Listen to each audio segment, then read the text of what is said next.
verdad de amor. Esta es tu casa. Hermana Luis, lo dijimos desde el principio, es casa de oración, ¿verdad? Eso estuvo declarado desde el nombre, esto es casa de oración. Ya esos cultos de oración están poderosos. Qué bueno es el Señor.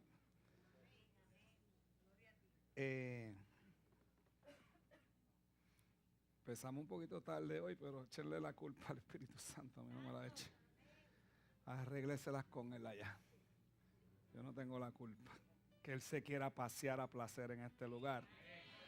Que Él quiera que le adoremos, que Él quiera que exaltemos su nombre. Porque a Él le gusta eso. Yo quiero que tú sepas que a Él le fascina. Cuando le decimos cosas lindas, es lo más que le gusta a Él. ¿A quién no le gusta que le digan cosas lindas? Pues el Señor no es una excepción. Tú sabes que Él es una persona. El Espíritu Santo es la tercera persona de la Trinidad. Una persona. La Biblia dice, no contristéis al Espíritu Santo. O sea, quiere decir que si se pone triste, pues porque tiene sentimiento, ¿verdad? Y si se pone triste, pues también se puede poner alegre. ¿Ok? Así que ahí estamos. Vamos a hablar esta mañana. El Señor nos está trayendo cuando yo me pongo a analizar, ¿verdad? Los últimos días, siempre que voy para atrás a ver de lo que hemos estado hablando. Y pues el Señor nos está enseñando.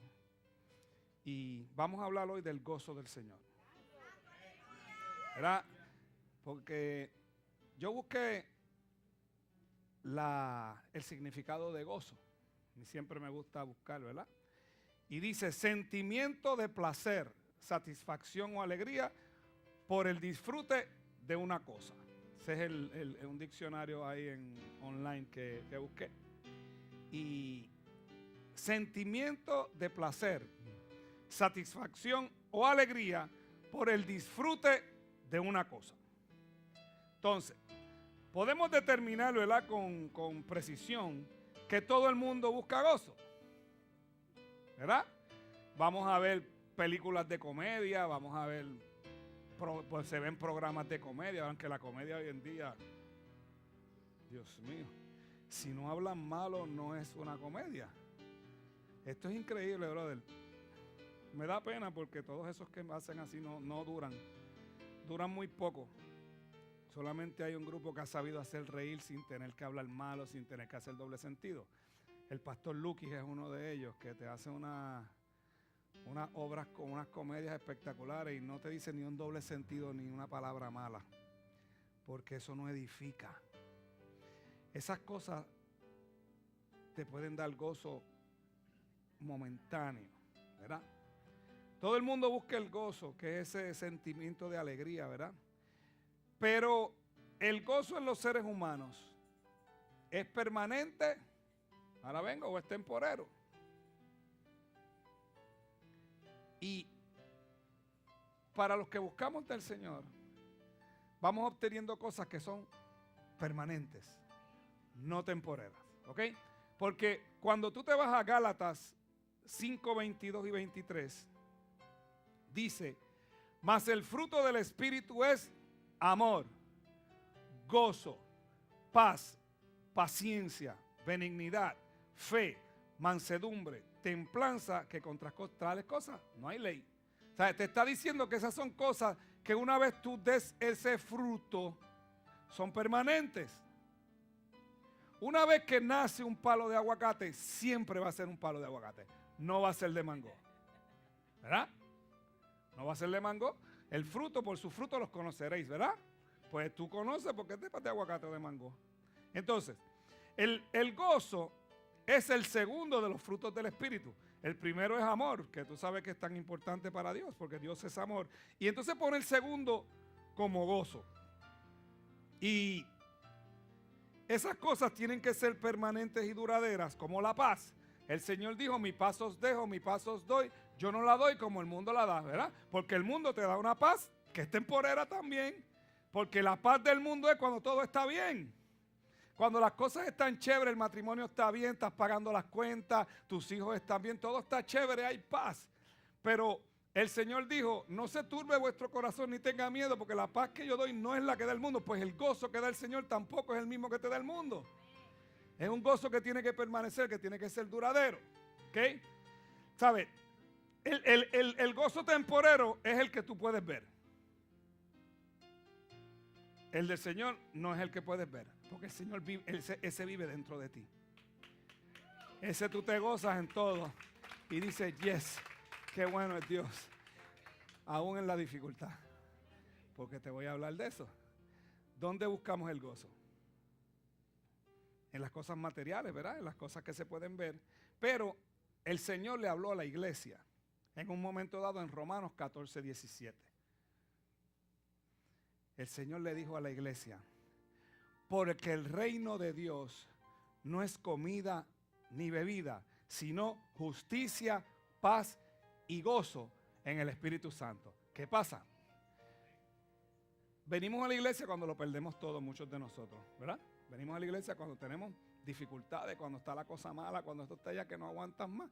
Entonces, venimos al Señor. Y mucha gente viene al Señor buscando esa bendición. Y una vez la reciben, o se echan para atrás, o se van. ¿Qué ha pasado? Constantemente. Han venido gente sin trabajo. De momento el Señor les consigue un trabajo, pero el trabajo que les consiguió es los miércoles y los domingos. Pastor, ya no puedo venir a la iglesia. ¿Por qué? Porque el trabajo que consigo, pues es que el diablo también tiene conexiones para conseguir trabajo. ¿O tú te crees que no? Él tiene sus conexiones, Wilfredo. Puerco. ¿Lo dijiste? ¿Entiendes? Entonces, el Señor te dice aquí, el reino de Dios, donde vivimos nosotros, no es comida y bebida. Eso va a venir por añadidura. Si el Señor lo dijo en Mateo 6:25 al 33. Ahí hay una porción que te está diciendo que los pajarillos del campo los alimenta y no siembran ni ciegan, los lirios del campo Él los viste, más que mejor que Salomón, bla, bla, bla, bla, bla, bla, ¿verdad? Y al final te dice, mas buscad primero el reino de Dios y su justicia, y todas estas cosas os serán añadidas, ¿verdad? Pues porque entonces eso no es, eso viene en añadidura. El reino de los cielos no es bebida y comida porque eso viene como quiera. No es eso, eso está ahí. En un reino hay de todo. Pregúntale a la reina Isabel. Pregúntale al nieto nuevo. Al bisnieto. Bisnieto nuevo, pregúntale. La mamá habrá cambiado un pamper de eso. ¿Tú crees?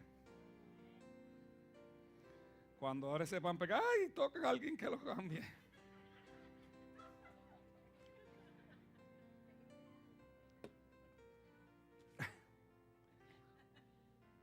En el reino, hermano, hay comida y bebida. En el reino hay provisión.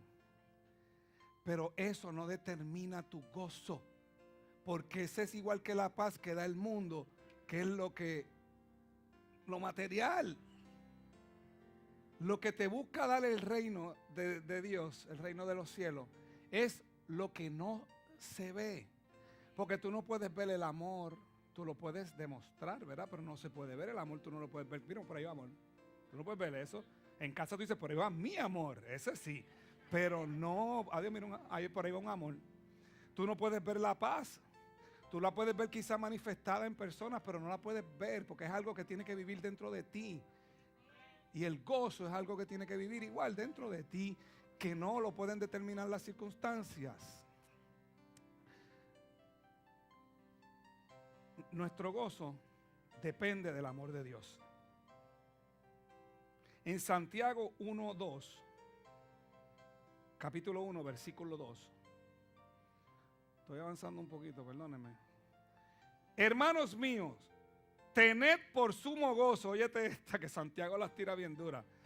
Hermanos míos, tened por sumo gozo cuando halléis en diversas pruebas, sabiendo que la prueba de vuestra fe produce paciencia. O sea, te está diciendo que en tus tribulaciones y en tus dificultades tengas gozo. Para que obtengas paciencia. Porque cuando pruebas tu fe, tienes paciencia. Yo te lo he dicho un montón de veces. A ver, hemos hablado aquí que después del desierto viene la tierra prometida, ¿verdad? Viene la bendición. Que después de una dificultad, o sea, cuando tú recibes una bendición, generalmente viene detrás de una tormenta. Porque así, después de la tormenta viene la calma, ¿verdad? Igual en la naturaleza. Pues entonces tú tienes que aprender a ver que algo grande viene. Cuando tú estás teniendo mucha dificultad, es porque algo está preparando el Señor para ti, te está formando. Tienes que estar gozoso por lo que viene, no por lo que estás viviendo, porque nosotros no vivimos por lo que vemos. Si viviéramos por lo que vemos, la primera plana del nuevo día de hoy era para suicidarse. Nosotros no podemos vivir por la primera plana del nuevo día de hoy. No sé quién la vio. ¿La viste, Eduardo? Terrible. Sobre la economía de Puerto Rico.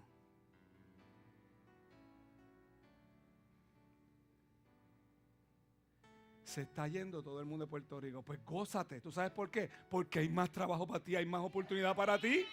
Se están yendo los doctores y tú estás estudiando medicina. ¡Qué bueno! Porque yo me voy a quedar porque yo vivo por fe.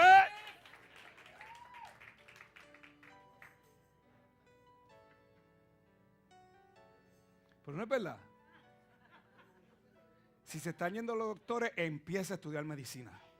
La gente se va a seguir enfermando y ahora con el Obamacare, olvídate de eso.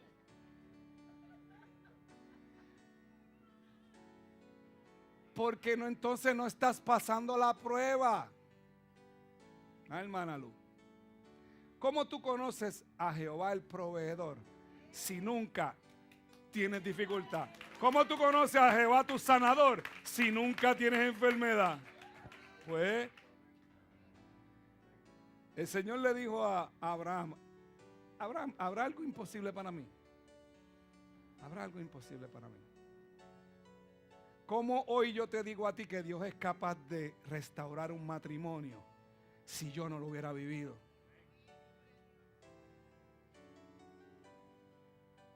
Porque eso es. Cuando nos hallemos en diversas pruebas, tenga gozo. Porque es que Dios está preparando algo chévere para ti. Te está enseñando, te está llevando. Ok, ahora sí quiero que me busquen. Vayan al índice y busquen el libro de Nehemías. Sí, porque yo voy al índice, créeme. Y yo me la conozco bastante bien, ¿sabes? Bien fácil y no llevo ese libro.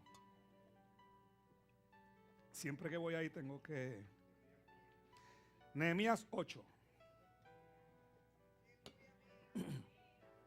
Está por ahí por Esther.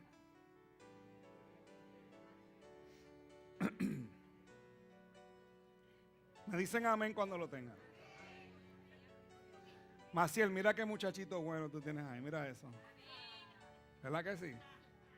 Ese es tu yerno, Tata. Buen muchacho ese, ¿verdad?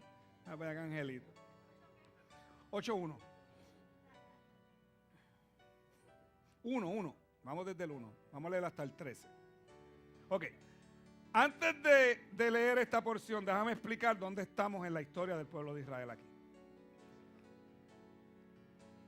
El pueblo de Israel fue destruido y fue todo el mundo fue dispersado, todos los israelitas fueron dispersados por diferentes áreas, cautivos por el imperio de ese tiempo, ¿verdad?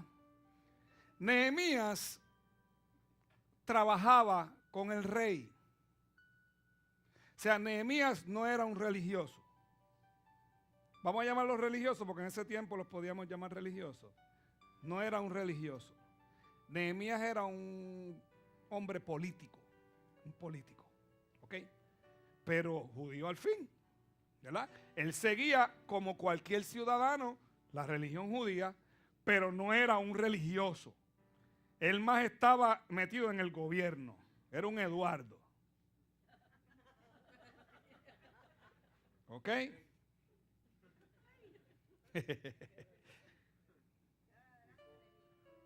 ¿Ok?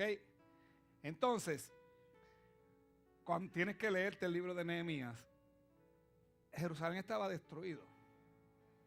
las murallas en el piso, bueno, hasta que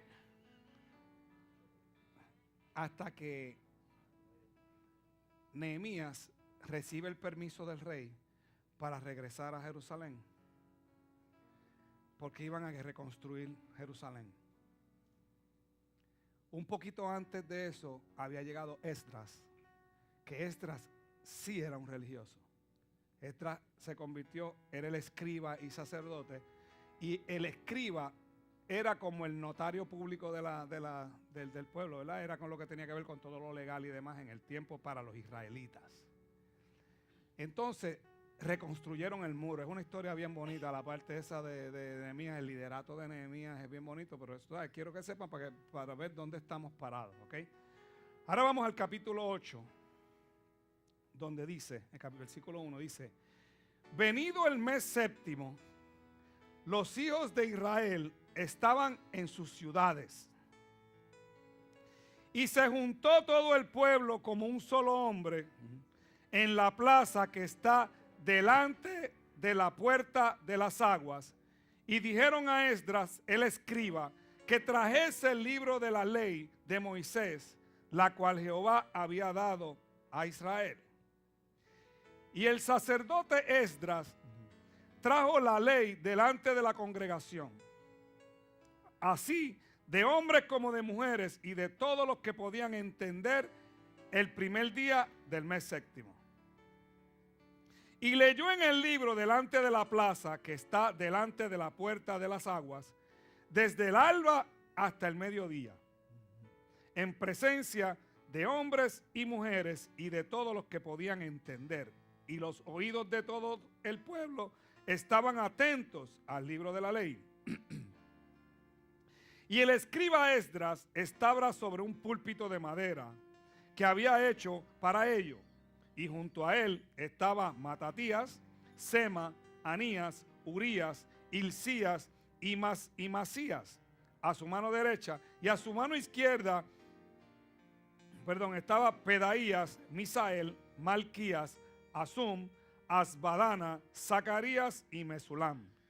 Abrió pues Esdras el libro a ojos de todo el pueblo, porque estaba más alto que todo el pueblo, y cuando lo abrió todo el pueblo estuvo atento. Bendijo entonces Esdras a Jehová, Dios grande, y todo el pueblo respondió amén, amén, alzando sus manos, y se humillaron y adoraron a Jehová inclinados a tierra. Y los levitas, Jesúa, Bani, Serebías, Jamín, Acub, Sabatai, Odías, Masías, Kelita, Azarías, Josabet, Anán y Pelaía, hacían entender al pueblo la ley, y el pueblo estaba atento en su lugar. Y leían en el libro de la ley de Dios claramente, y ponían el sentido de modo que entendiesen la lectura. Y Nehemías el gobernador y el sacerdote Esdras, escriba, y los levitas que hacían entender al pueblo, ellos traducían porque había un grupo que ya no hablaba hebreo y tenían que traducir al arameo porque se habían ido. Tú sabes que la tercera generación de los que se va a Estados Unidos, los hijos ya no hablan español. Pues algo parecido estaba pasando. Hacían entender al pueblo y dijeron a todo el pueblo: día santo es a Jehová nuestro Dios. No os entristezcáis ni lloréis, porque todo el pueblo lloraba oyendo la palabra de la ley. Luego les dijo: id, comed grosuras y bebed vino dulce, enviad porciones a los que no tienen nada preparado, porque día santo es nuestro Señor. No os entristezcáis por el gozo de Jehová, porque el gozo de Jehová es vuestra fuerza. Los levitas pues hacían callar a todo el mundo diciendo: callad, porque el día es santo y no os entristezcáis. Y todo el pueblo se fue a comer y a beber y a obsequiar porciones y a gozar de grande alegría, porque habían entendido las palabras que le habían enseñado. Al día siguiente se reunieron los cabezas de las familias de todo el pueblo, sacerdotes y levitas, a Esdras el escriba, para entender las palabras de la ley. Ok. Este evento, la verdad que es súper interesante, porque pueden notar cuando comienza la porción en el versículo 1, donde dice, y se juntó todo el pueblo como un solo hombre en la plaza que estaba delante, y dijeron a Esdras, escriba, que trajese el libro de la ley de Moisés. Había hambre en ese pueblo. Ese pueblo había sido esparcido por todo el mundo y, ¿sabes?, se habían perdido de lo que Dios tenía originalmente con ellos. Al igual que es lo que Dios en su origen tiene con todos nosotros, que luego venimos a la vida y nos vamos y dejamos de contar con Él y no vivimos contando con Él. El pueblo tenía hambre. Dice que se juntaron todos. Tiene que haber habido como 50,000 personas allí. Hombres, mujeres y niños. Salió todo el mundo. Entonces mencionan a las mujeres, que tú sabes que generalmente siempre en ese tiempo y en esa cultura pues son los hombres. Mencionaban a todo el mundo, los levitas, que son los que cantan, pero nadie estaba cantando. Todo el mundo estaba atendiendo la palabra. Ellos acababan de regresar del cautiverio. Y había en Jerusalén, además de muros caídos y hambre, una desventura total. Estaba todo el mundo así. Para los que escuchan el CD, hice así como de que...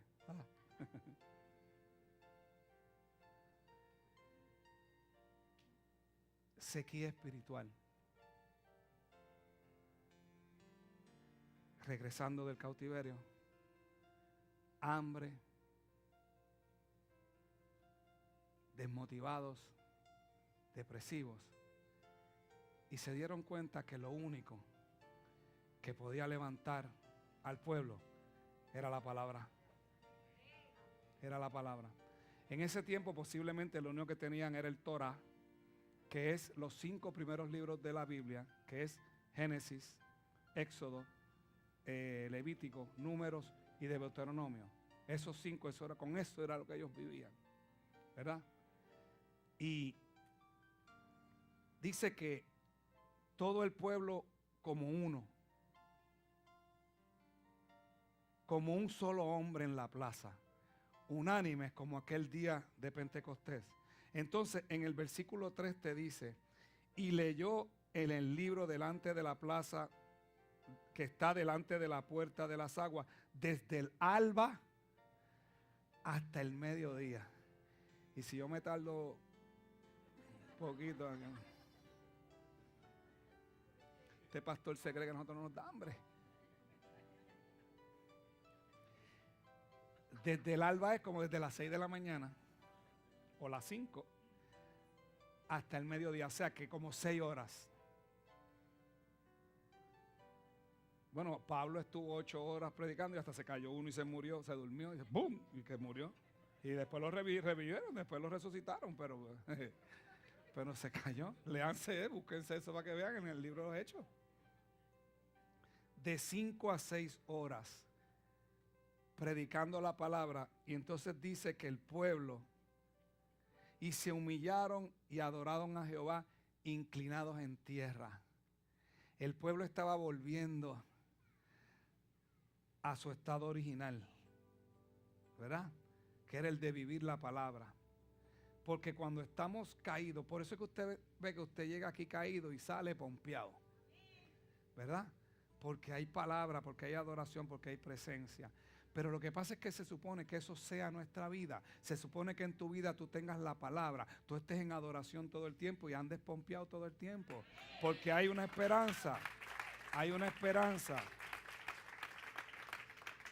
En el versículo 9 dice, y Nehemías, el gobernador y el sacerdote Esdras, ve, ahí te dije la parte del político Nehemías y sacerdote, el religioso Esdras, y los levitas que hacían entender al pueblo, dijeron a todo el pueblo, día santo es Jehová, es a Jehová nuestro Dios, no os entristezcáis ni lloréis, porque todo el pueblo lloraba oyendo la palabra de la ley. ¿Por qué lloraron? Cuando empezaron a leer, les fue explicada la palabra. Ellos lloraban primero porque se habían dado cuenta cómo le habían fallado a Dios. Por eso tú y yo, cuando venimos el primer día a confrontarnos al Señor, como me pasó a mí, Yo estaba solo en la iglesia con el pastor Alex de Castro. Él y yo solitos, eran las 3 de la tarde. Cuando él me empezó a hablar, yo empecé a llorar. Porque mi vida no estaba en orden. Y yo lloraba ante la presencia de Dios. Porque veía lo que Dios era. Me daba cuenta donde yo estaba parado. Pero cuando yo salí de allí, fue diferente. Porque el pastor me explicó la palabra.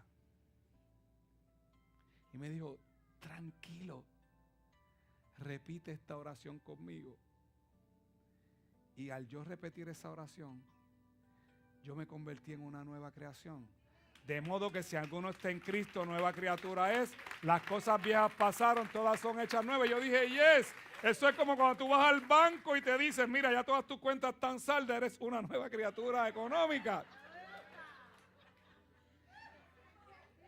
Omar, cuando saldaste todo aquello, nueva criatura. ¿Verdad que te lo han dicho hasta en los sitios? Eres una nueva criatura, hermano.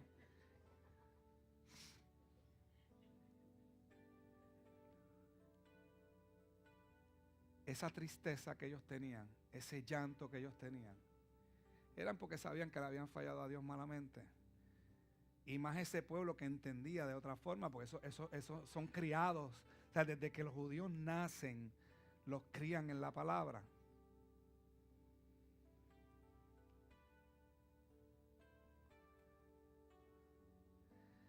Cuando empezaron a leer la ley, les hizo llorar. Pero cuando les fue explicada, se alegraron, pues hallaron bellas promesas para quienes se arrepienten y comiencen una nueva vida. El dolor de nuestro pecado, iglesia, no puede impedir nuestro gozo, sino que nos tiene que dirigir a Él. Porque una vez que llegamos al Señor y entendemos que estábamos caminando por el camino que no era, y enderezamos nuestra senda, entonces vamos hacia allá. Como cuando tú te gradúas de la universidad y comienzas tu carrera. ¿Sabes que al principio es difícil? Los médicos tienen que hacer guardias a todo lo que da. Eso es terrible. Pero cuando estás pensando, pero yo sé que pronto voy a tener mi consultorio y va a ser diferente. Lo mismo el abogado, lo mismo el ingeniero, lo mismo cualquier profesión. Si sabes hacia dónde vas, si sabes quién eres en lo que estás haciendo, pues si tú sabes quién eres en el Señor, como esa gente lo sabía desde el principio, pero no lo estaban practicando, se hace un poco difícil. Necesitas entender que esta confrontación que tenemos en este instante nos va a dirigir hacia un lugar mejor, hacia el gozo del Señor, que es nuestra fuerza. Lo dice ahí, ¿verdad? Lo dice ahí. El pueblo demostró hambre de Dios, decía, y estaban atentos. Y tan es así que en el versículo 13 dice, y al día siguiente se reunieron los cabezas de las familias de todo el pueblo, sacerdotes y levitas, a Esdras el escriba, para entender la palabra de la ley. Anotaron todas las dudas que tenían. Y al otro día, los cabezas del hogar, los que son responsables de su casa, hombre que me escucha, tú eres el responsable de tu casa. Pues los jefes de familia fueron allí. Bueno, Esdras, no entendí esto, explícame porque yo quiero andar en el orden de Dios. Yo quiero adorar a Dios porque yo quiero esto que sea permanente en mi vida. Me gocé ayer y yo quiero que este gozo sea permanente.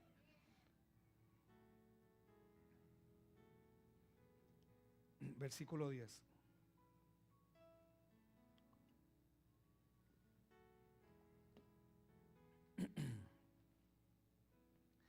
Luego les dijo, id, comed grosuras y bebed vino dulce y enviad porciones a los que no tienen nada preparado, porque día santo es a nuestro Señor.